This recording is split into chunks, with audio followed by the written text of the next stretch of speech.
Good afternoon, my Dungeon Boss brethren. We're back today again with another FADD Friday. Today we're going to take a look at Grettle, hero of both open and gold PvP. So, if you've not run into Grettle, obviously you are living under a rock because she is quite popular. We're going to take a look at some of the numbers behind her and discuss a little bit just to give you a little bit of insight into what makes her tick. She's kind of a unique one as far as the numbers go, but numbers, they say numbers don't lie, but in this case they kind of do. She does not live up to what her stats actually say in terms of her utility, um, which means there's a sort of intangible that we just cannot put a label on. Let's take a look at her though. So she's currently she's obviously powerful. If I look at my roster, I don't know how it's actually sorted. I mean, they all have the same power, but I have two legendaries that are 6 stars and then gold that are 6 stars. I don't know why Grettle would be before Miko or before Koros, but I believe they all have the same roster power. 21150, 21150. Yeah, same thing. So some arbitrary number. Um, but the system ranks her higher than anybody else, so who am I to judge, right? It's probably because she's awesome. Let's just start with the basics. Her stats. Talk about her traits first. What's going on with her traits, and how those are used, and then we'll get into actually some of her numbers and share with those comparatively speaking. So right out of the gate, she is fast, which is obviously great. So basic attack is reduced by 10, defense by 10. You know the drill there. Um, She's resilient, 25% less damage from crit. Not a huge issue. Crits don't pop off like they used to in this game, so those are kind of hit or miss. Life stealing, it heals for 20% of the damage this character deals.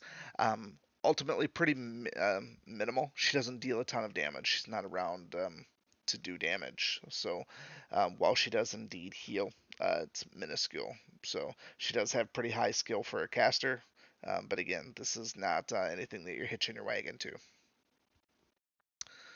Sanctified Swamp. Allies receive 10% less damage from magical attacks and have one debuff cleanse at the start of every character's turn.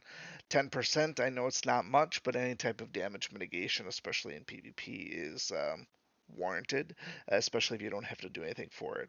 But the one debuff cleanse at the start of the turn, that's pretty awesome. So when you run into certain teams, this is obviously a very good one to have. It's part of the reason why she's usually first in a lot of instances, just because of that particular one. It's only one debuff, so if you get hit pretty hard, sorry to hear that, but it's better than nothing.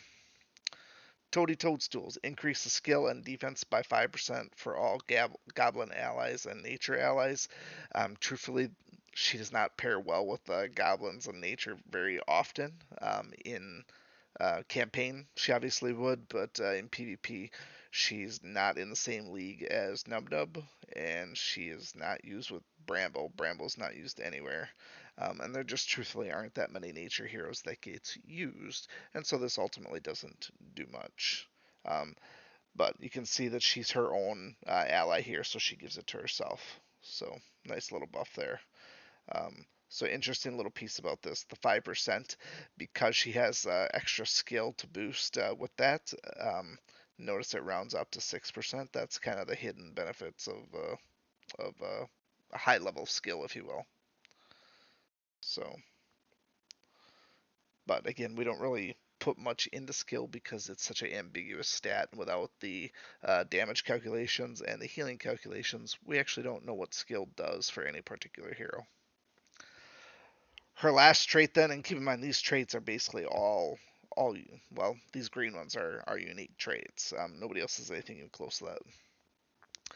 Multiplying Madness, increased damage dealt by 20% and receive 20% less damage for each little bunny on the battlefield. This is a blessing and a curse because if it's Grettle on both sides, it doesn't say allied bunny, it just counts them all up, so you have to keep that in mind. Um, So the little bunny in this case here, it's meant to be the little bunnies on the opposing side, but it also counts if they're on your side as well.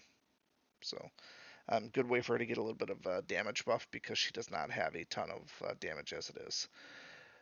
So her base stats, her attack of 2,500, all things considered, is reasonable. I'm not actually looking at that one as far as the raw numbers in terms of comparison. There's plenty of other casters that are higher than that, even at max level, even before max level. There's folks that have higher attack than that. Like I said, she's not a super strong attacker, nor is she good with defense. Her health is actually pretty modest, 8,400 at level 80, maxed out 6-star. Comparatively speaking, the a high health person would be someone like Bulbous. Bulbous has 10,000 at like level 70. See if I got a level 80 here. Spitfire has 10,000 at level 80, so 10,700. So, I mean, 2,000. I mean, that's one big hit from an attacker. So, she actually has reasonable health, all things considered. Not the highest, not the lowest, but better than some. So, the rest of her stats are negligible. So let's look at the abilities. This is where the numbers are going to start to skew a little bit and lie a little bit. So, much like a lot of others, her basic attack 1400 is just over half of what her attack stat is. So that's pretty common to be right around that 50%. She's actually on the higher side at 55% versus 50. Whereas others tend to taper downwards just under 50%. So she actually has a good, reasonable basic attack. Now, when we get into these other skills, two of these skills are little bunny ones, and so the whole point of the little bunny ones is that she's actually buffing her basic attack, which we already saw is actually pretty decent as it is. So she'd get those 20% buffs when there's other bunnies out there. So her attacks in general, when we start looking at her abilities, are not your typical caster type attacks where she's just going off on somebody and nuking the entire team with one of those big 2.5x's or a massive AoE, things like that. The allure of Grettle is that she's highly unpredictable. When you're going against her as a PvP defender, I love to use Spitfire against her because I know at least who's going to get that first bunny attack. But with proper taunting and such like that, she can be really tough to get around because she just keeps doing this whole bunny thing. And obviously they come around much quicker on PvP defense because it only takes 3 turns, whereas on PvP offense you're sitting around for 6 turns, which is not easy to do. And then, truthfully, when you run her in campaign, I avoid her in campaign unless I'm just doing basic attacks because you turn someone into a bunny, you just have to whack them down and keep killing them when you could be killing the original person in the first place. So, um, if and when they bring out the harder dungeons, it might be great to take a power player off the table and put them as a bunny. But right now, she's just a nuisance. That said, this little bunny attack here. So the little bunny does 1753. So this is just a shade over her basic attack. So it's about 25% higher than what her basic attack is. So ultimately, it's not anything that great. Um, the whole point you're using this is obviously to turn your enemy into a bunny, which can go through shields and such like that. So you don't actually have to hit for that debuff to take place, whereas some other instances, I think you have to hit the enemy for the debuff to hit. So in this case, hit or no hit, damage or no damage, the little bunny does actually occur. Um, and then you get a little bit of damage on there as well, which is why if you've ever seen somebody get killed when you've used this attack, because it does do the damage too.